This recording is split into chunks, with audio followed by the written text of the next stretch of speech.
Hello, my dear friends. Welcome to my YouTube channel. So let's start our another part of chapter matter in our surrounding. Hope you have studied all the last three parts. Now start with the evaporation. And if you are new on this video, kindly subscribe. So what is an evaporation. Evaporation आप बचपन से पढ़ते जा रहे हो कि पानी का वेपर्स बन के उड़ना, उसको हम इवेपोरेशन कहते हैं. तो अब हम 9th क्लास में भी पढ़ रहे हैं. तो किस में काम आता है? जब स्टेट चेंज होती है ना, वाटर से गैस बन रहा है. So do we always need to heat और change the pressure for changing the state of matter. अब हमने हीट का इफेक्ट देख लिया कि जब टेम्परेचर बढ़ाते हैं या कम करते हैं तो स्टेट चेंज होती है. प्रेशर का इफेक्ट देख लिया. तो क्या हमेशा हमें हीट और प्रेशर की ही ज़रूरत पड़ती है स्टेज को चेंज करने के लिए मैटर की? Can you quote some example from everyday life where the change of state from liquid to vapour takes place without the liquid reaching the boiling point. क्या ऐसा कोई डेली लाइफ में example है जो हम कह सकते हैं कि पानी को बॉयल करने की ज़रूरत नहीं है तो भी वो वाटर जो है, पानी जो है, वो वेपर में कन्वर्ट हो जाएगा. So water when left uncovered, अगर बाउल में, ये जैसे आप पक्षियों को पानी डालते हो या किसी बाउल में भी आप खाली ऐसे रख दो पानी, अनकवर्ड ओपन रख दो, तो स्लोली चेंजेस इनटू वाटर. वो अपने आप देखोगे अब डे बाय डे कम होता जाता है क्योंकि उसके वेपर्स बन के वो वहाँ से हट जाता है. वेट क्लोथ्स ड्राई अप, अब कपड़े सुखाते हो, गीले कपड़े, वो सूख जाते हैं तो पानी कहाँ गया? वेपर्स बन के उड़ गया. तो आपको उसको गर्म तो नहीं करना पड़ा, बॉयल तो नहीं करना पड़ा.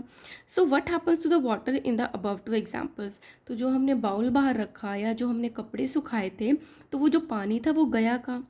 We know that the particles of the matters are always moving and are never at rest.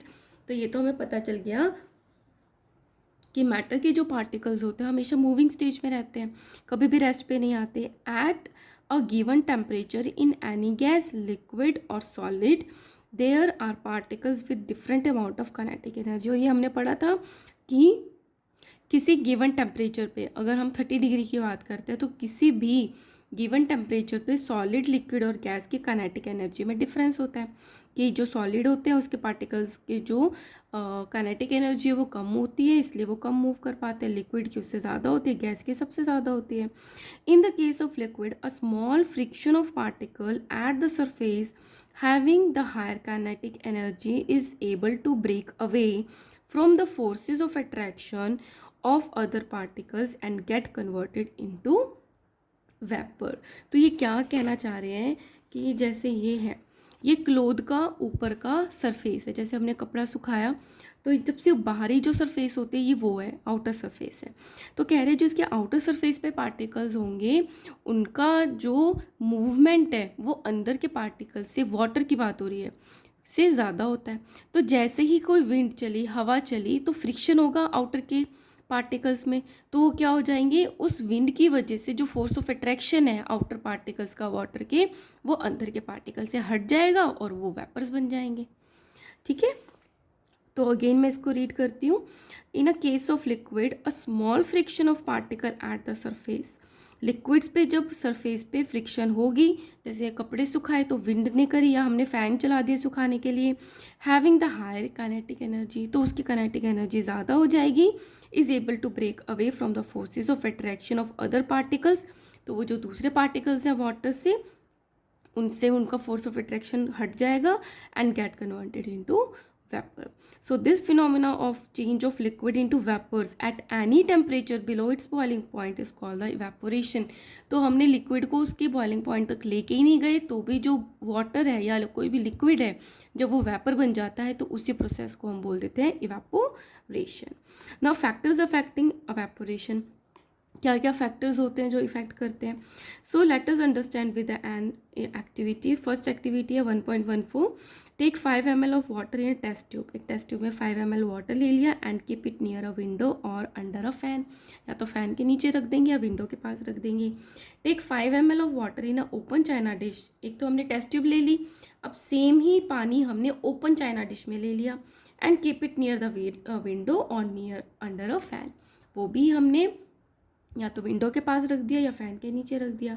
Now take a 5 ml of water in a open china dish and keep it inside the cupboard और on a shelf in your class. या तो हमने उसको अंदर डाल दिया cupboard में, China dish में 5 ml ले लिया और उसको कपबोर्ड में बंद कर दिया या क्लास की शेल्फ में रख दिया, मतलब ओपन नहीं रखा जहाँ पे हवा नहीं आ रही थी।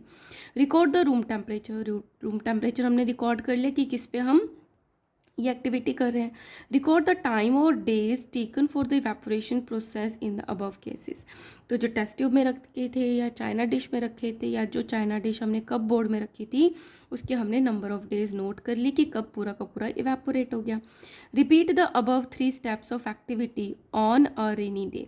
और हमने यही एक्टिविटी जब बारिश हो रही थी तब भी ऑब्जर्व करी, same activity. And record the observation कि जब बारिश हो रही थी तो ये तीनों की तीनों को इवेपोरेट होने में कितना टाइम लग रहा था। What do you infer about the effect of temperature, surface area and the wind velocity speed on evaporation. कि जो टेम्परेचर है उसका क्या इफेक्ट पड़ा इन सब सिचुएशंस पे, या सरफेस एरिया। सरफेस एरिया जैसे टेस्ट ट्यूब तो पतली सी होती है, उसको ओपनिंग भी कम होती है तो सरफेस एरिया कम है। चाइना डिश इस तरीके से ब्रॉड होती है तो उसका सरफेस एरिया ज़्यादा होता है। तो और विंड का क्या फ़र्क पड़ा, हमने फ़ैन चलाया, विंडो के पास रखा या अंदर रख दिया। So you must have observe that the rate of evaporation increases. कब इवेपोरेशन ज़्यादा होता है, when an increase of surface area, जब सरफेस एरिया ज़्यादा होगा। जब हमने 5 ml वाटर को चाइना डिश में रखा था तब इवेपोरेशन की स्पीड हमने ज़्यादा ऑब्जर्व करी। We know that the evaporation is a surface phenomena, क्योंकि अभी हमने पढ़ा कि सरफेस से ही इवेपोरेशन होता है। ठीक है, so if the surface area is increase the rate of evaporation increase. तो जैसे जैसे सरफेस एरिया बढ़ाते जाएंगे वो इवेपोरेशन का रेट भी बढ़ता जाएगा। For example while putting clothes for drying up we spread them out और इंक्रीज ऑफ टेम्परेचर। तो हम क्या करते हैं, जब कपड़े सुखाते हैं तो ऐसे नहीं है जैसे वॉशिंग मशीन से निकाले हमने वैसे ही सुखा दिए, हम उसको फैला के सुखाते हैं। तो फैलाने से क्या होता है, उसका सरफेस एरिया बढ़ जाता है जिससे कपड़े जो हैं वो जल्दी सूख जाते हैं। या हम टेम्परेचर बढ़ा हुआ होता है, गर्मियों में अच्छे से सूखते हैं एज़ कम्पेयर टू विंटर्स, तो ये इफेक्ट पड़ा। ठीक है, सेकंड में क्या है, an increase of temperature. Temperature बढ़ाएंगे तो क्या होगा, with the increase of temperature more number of particles get enough kinetic energy to go into the vapour state. अब गर्मी होगी, टेम्परेचर ज़्यादा होगा तो काइनेटिक एनर्जी भी पार्टिकल्स को ज़्यादा मिलेगी जिससे इवेपोरेशन ज़्यादा होगा। और डिक्रीज इन ह्यूमिडिटी। ह्यूमिडिटी क्या होती है, जब वो हमारा एटमॉस्फेयर है या एयर की बात करते हैं उसमें वाटर वेपर्स प्रेजेंट होती हैं। तो जब ड्राई है, गर्मी बहुत पड़ रही है, या फिर हम कंपेयर करें बारिश के मौसम में, तो बारिश के मौसम थोड़ा ठंडा होता है तो उसमें क्या होता है, इवेपोरेशन कम हो जाता है क्योंकि ऑलरेडी एयर में वाटर वेपर्स जो है वो प्रेजेंट है। जब एयर ड्राई होती है तो इवेपोरेशन भी होता है और एयर में वेपर्स आ जाते हैं। So humidity is the amount of water vapour present in the air. Air में कितने वाटर वेपर प्रेजेंट है उसको ह्यूमिडिटी कहते हैं। The air around us cannot hold more than a definite amount of water vapour eight a given temperature. अगर किसी भी given temperature की बात हो रही है तो उसकी अपनी कैपेसिटी है एयर की, उससे ज़्यादा वाटर को वो होल्ड नहीं कर सकता। So if the amount of water in air is already high, और एयर में ऑलरेडी ही वाटर वेपर हाई है, ज़्यादा है, the rate of evaporation decreases. तो इवेपोरेशन करेगा तो भरेगा कहाँ, जब ऑलरेडी वो पूरा भरा हुआ है एयर, है ना। तो ह्यूमिडिटी से इवेपोरेशन कम होता है। Now an increase in the wind speed. इसको कंपेयर करो, आपने कोई अपने कपड़े सुखाए हैं, नॉर्मल सुखा दिए, या आपने ओपन में सुखाए हैं, फ़ैन के नीचे सुखाए हैं।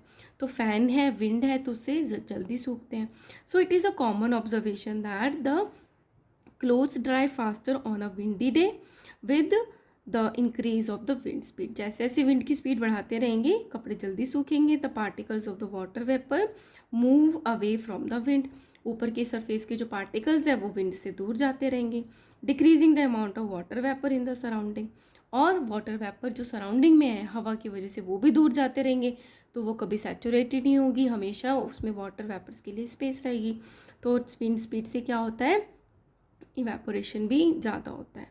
ठीक है, so these are the factors that affect the evaporation.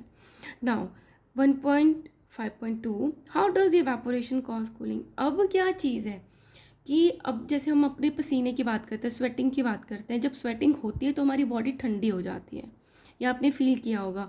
तो how does evaporation causing cooling.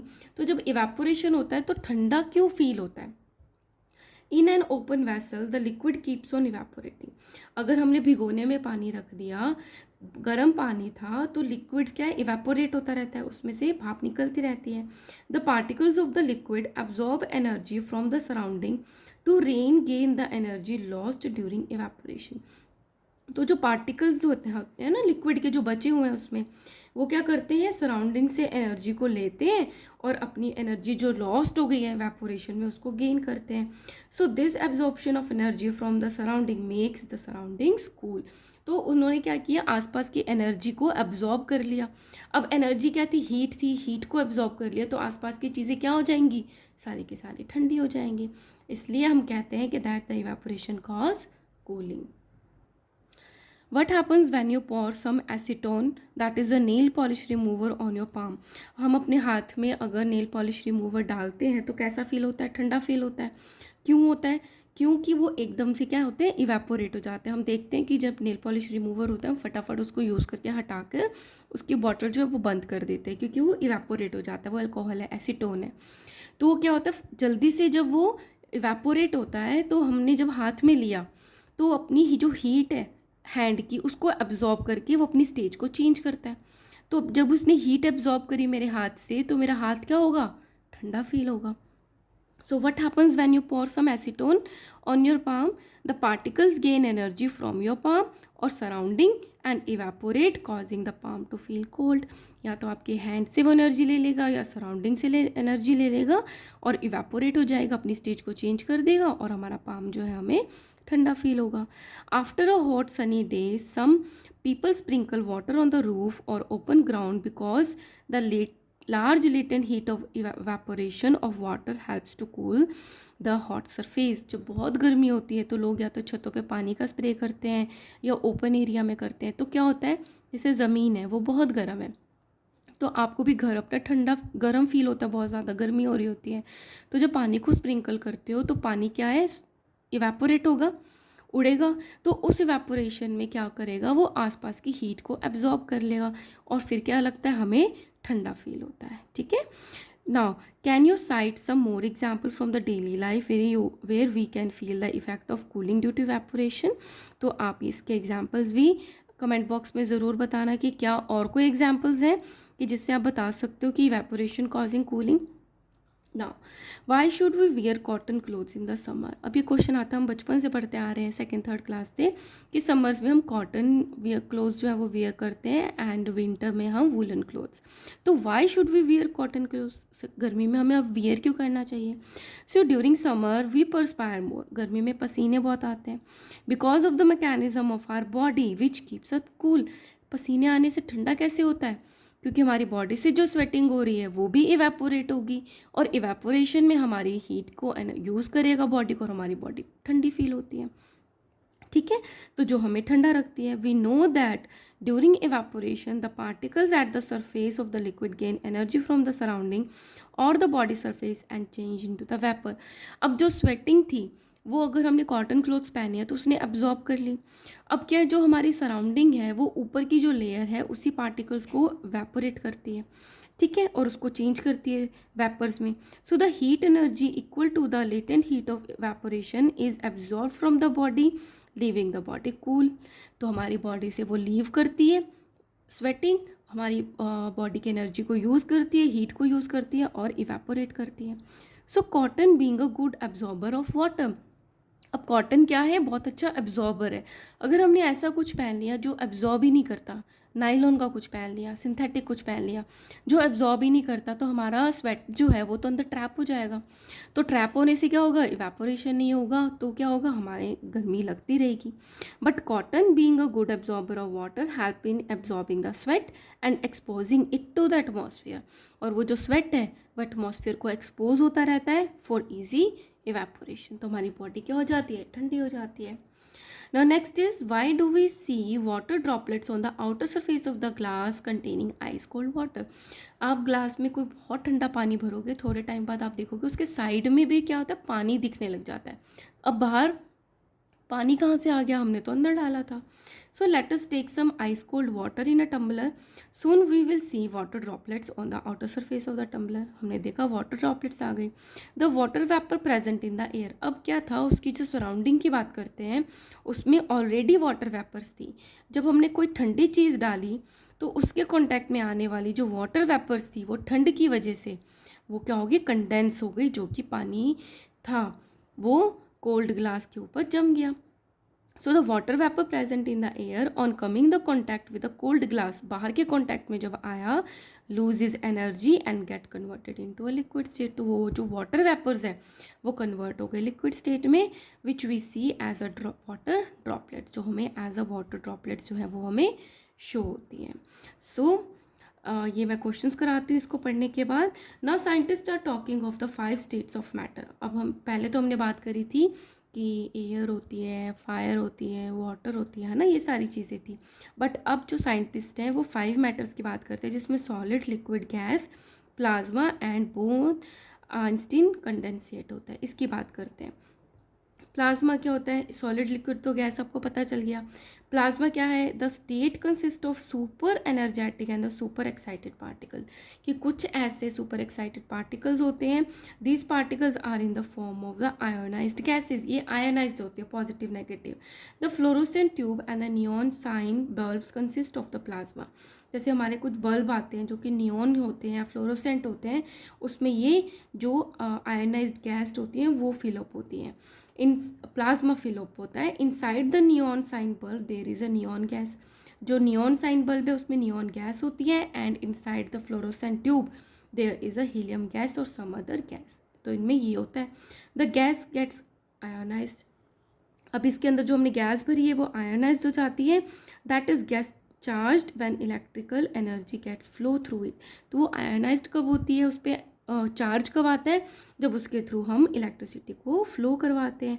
This charging of create the plasma glowing inside the tube और बल्ब। तो जैसे हमने स्विच ऑन किया, अंदर जो हमने गैस भरी थी वो चार्ज होगी और वो ग्लो करने लग जाती है। The plasma glow with the special colour depending on the nature of the gas, कभी ग्रीन है कभी वाइट है, तो वो डिपेंड करता है कि हमने कौन सी गैस को उसके अंदर फिल किया है। The sun and the stars glow because of the presence of plasma in them. तो सन और स्टार इसलिए ग्लो करते हैं क्योंकि उसके अंदर क्या प्रेजेंट होता है, प्लाज्मा प्रेजेंट होता है। और प्लाज्मा इन्होंने क्या बोला है, कुछ सुपर एनर्जेटिक पार्टिकल्स हैं। The plasma is created in the stars because of very high temperature. अब प्लाज्मा उसमें क्यों क्रिएट होते हैं स्टार्स में, क्योंकि स्टार्स भी तो सन है लेकिन वो बहुत दूर हैं, इसलिए हमें बहुत छोटे दिखाई देते हैं स्टार्स, क्योंकि उसमें बहुत ज़्यादा हाई टेम्परेचर होता है, इसलिए उसमें प्लाज्मा बनता रहता है। So this is about the plasma. अब बात आती है बोस आइंस्टीन कंडेंसेट की। In 1920 Indian physical Satyendra Nath Bose had done some calculation for a 5th state of matter.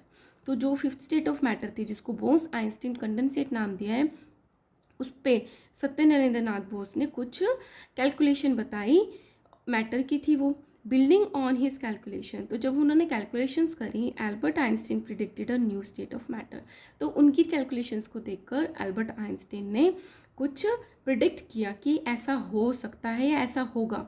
The Bose Einstein condensate that is a BEC in 2001, Eric A. Cornell, Wolfgang Ketterle and the Carl E. Wyman of USA received the Nobel Prize in Physics for achieving the Bose-Einstein condensation। तो उन्होंने एक 5th matter का मतलब कि खोजा, उन्होंने find किया। The BEC is formed by cooling a gas of extremely low density about 100,000 the density of normal air to super low temperature. तो उन्होंने क्या मैटर फाउंड किया, जब किसी गैस को इतना ठंडा कर दिया जाए कि उसकी डेंसिटी को इतना कम कर दिया जाए कि उसका 100 पार्ट हो जाए, 1000 पार्ट्स हो जाए जो नॉर्मल एयर की डेंसिटी है उससे। सो तो क्या होगा, उस पर टेम्परेचर भी बहुत कम होगा। So you can log on to www.gem4kids.com to get more information on these 4th and 5th state of matter। तो इसके लिए ज़्यादा इलाबोरेट करके आपको वहाँ पर मिल जाएगा। Okay, now let's start these questions now।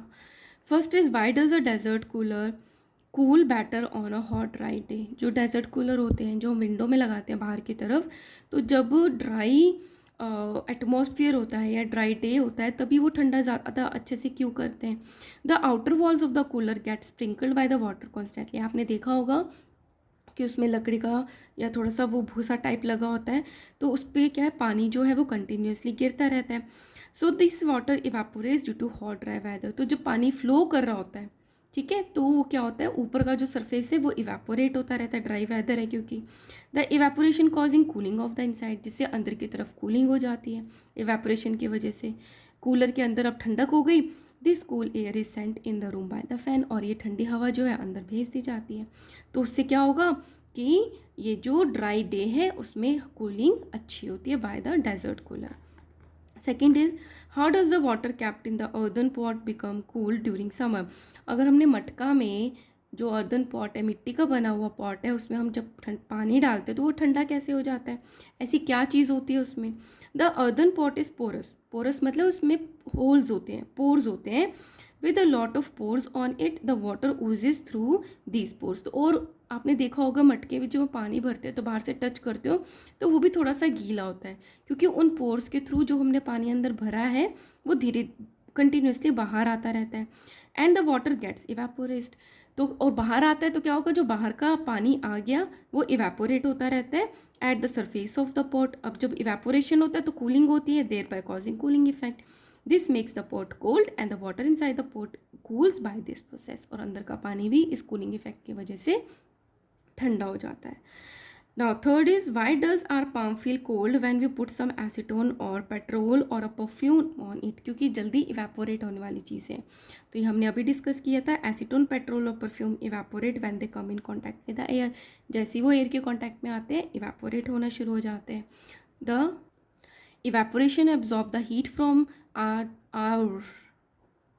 Are palm and this causing the cooling sensation in our hand. तो क्या करते हैं, हमारे हैंड से अपनी हीट को एब्जॉर्ब कर लेते हैं और हमारी हाथ को कूलिंग सेंसेशन देते हैं। Now next is why are we able to sip hot tea और a milk faster from a saucer rather than a cup. Cup plate होती है, कप में पीने से अगर बहुत गर्म चाय है तो हमें टाइम लगता है, बट वही हम उसको प्लेट में डाल के पियेंगे तो हम जल्दी पी पाते हैं। ऐसा क्यों है, क्योंकि अभी हमने पढ़ा था सरफेस एरिया बढ़ जाता है तो इवेपोरेशन का रेट भी बढ़ जाता है। The tea in a saucer has a large surface area than a cup. अब सॉसर तो बड़ा होता है, उसका सरफेस एरिया भी ज़्यादा होता है as compare to the cup. The rate of evaporation is faster with the increase surface area, और जैसे सरफेस एरिया बढ़ा इवेपोरेशन का रेट भी बढ़ गया। The cooling of the tea in saucer takes place sooner than in a cup. तो cup के comparison में जो सॉसर है उसमें ठंडा ज़्यादा जल्दी हो जाता है। Hence we are able to sip hot tea और milk faster from a saucer rather than a cup. तो कप के कंपैरिजन में हम सॉसर से बहुत जल्दी पी पाते हैं। Now next is what type of cloth should we wear in summer. Summer में हमें कैसे कपड़े पहनने चाहिए, कॉटन क्लोथ्स अभी पढ़ा है। We should wear light colour. Light colour क्यों बोला है, क्योंकि जो डार्क कलर होते हैं वो हीट को अब्जॉर्ब करते हैं। The light colour cotton clothes in summer, the light colour bit because it reflects the heat, heat टकरा के दूर चली जाती है, अब्जॉर्ब नहीं होती।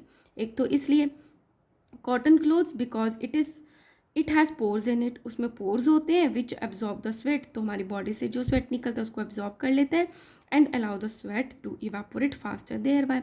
अब जब इवापोरेट हो गया तो कॉटन की जो भी हमने टी शर्ट पहनी है उससे वो इवापोरेशन फास्टर होता रहता है, thereby giving the cooling effect. तो जैसे हमारी बॉडी को कूलिंग इफेक्ट मिलता है। तो बेसिक चीज़ समझने की है कि कूलिंग इफेक्ट क्यों आता है, इवेपोरेशन के क्या फैक्टर्स हैं, तो आप कैसा भी आंसर दे सकते हो। Okay, and congratulations, we have completed our first chapter of 9th class from the science subject, that is from my NCERT book. And if you like my videos, kindly like, share and subscribe. Thank you so much.